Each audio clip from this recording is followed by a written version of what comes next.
nzvimbo iyo yekufirwa uchiri mudiki yakaoma. Ini murume wangu akashaya ndine pamuviri. Munoziva kuti zvinorwadza sei.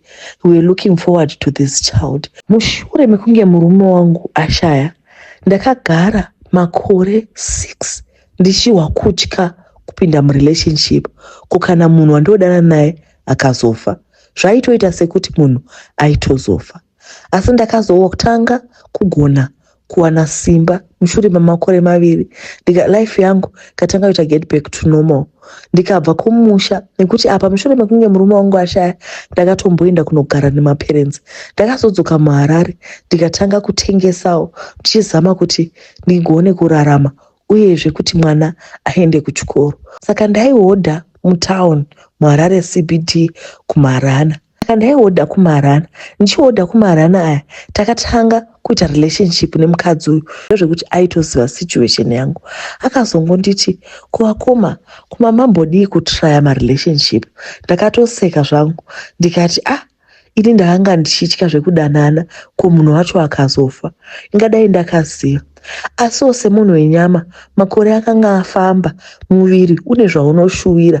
Ndakazongoita give in because every day ndaiti ndikanohodha obva ati aiwa kana vakoma imi makavaka zvakanaka, mune chimiro, munofungawo here kuti kana mukadana nemunhu achazongofa munhu haafi kana nguva yake isati yasvika.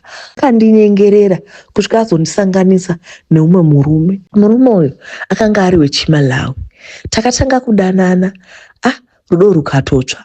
Tikadanana zviya zvekuti munoziva kuti kana uri munhu akaguma kudanana nemunhu, rudo ukangonzi I love you kudai, hana yako inorova, unova kunyungudika. Murume uyu akandida, upenyu hwangu hukachinja. Every day makuseni I would look forward to his text. Ndakazotanga kuziva zvakawanda pamusoro pake. Ndikatanga kuziva kuti akanga atomboendawo kuUK asi anga adzoka. Munongozivawo vanhu kuti vari kudzoka kuUK, vamwe vachienda vamwe vachidzoka. Iye akati akanga kuda kutanga upenyu hwake muHarare. Chakandinetsa ndechekuti sei nezera rake munhu akanga asina mukadzi. Asi akangonditi aiva awana musikana asi marriage yavo didn't work out. Takadanana ndikatozomuvha ini tikatanga kugara tose tichichaya mapoto. Pandakamuvha ndakanogara kuAvondale, full house. The house ikanga isina furniture. Akatonditi mama, you need to finish your house. Ndakatokwira bhazi ndikaenda kuSouth Africa ndikanotenga furniture. Pandanga ndine $US akawanda. Ndakaita zvese kuti nditore mwoyo wake nekuti ndainge ndaona kuti akanga andi munhu ane rudo. Saka ndakaziva kuti mudzimu unopa kamwe regai nditobatisisa.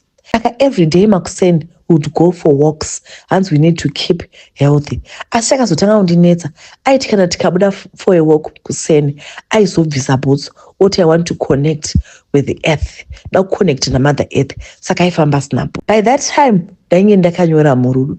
Life yakatanga kufaya, asi madeals aita handina kuaziva nekuti aisada kubvunzwa nezvawo. Akazonditi akanga achida kudzokera kuUK pane madocuments aida kunoprocess.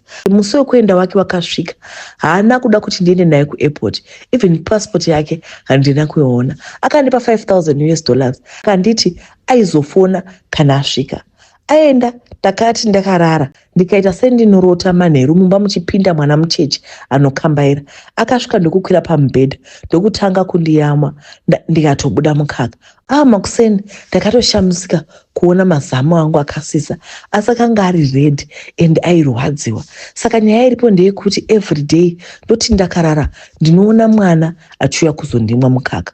Ndine time yekuti mukaka unobuda wakawanda zvekuti ndakutofamba ndakaisa mabreastfeeds.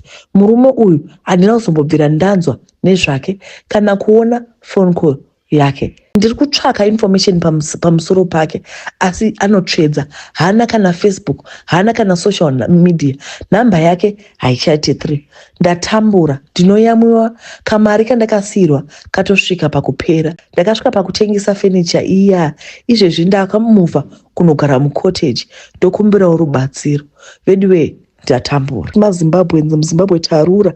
Handizivi kuti inyaya yepoverty here inoita kuti vanhu vabata mushonga. Vanhu vari kubata mushonga zvinotyisa. Inyaya yepoverty here iri kuita kuti tiite zvinhu zvakadai. Tobata mushonga toshandisa vanhu vari innocent. Anyway, zvakaoma.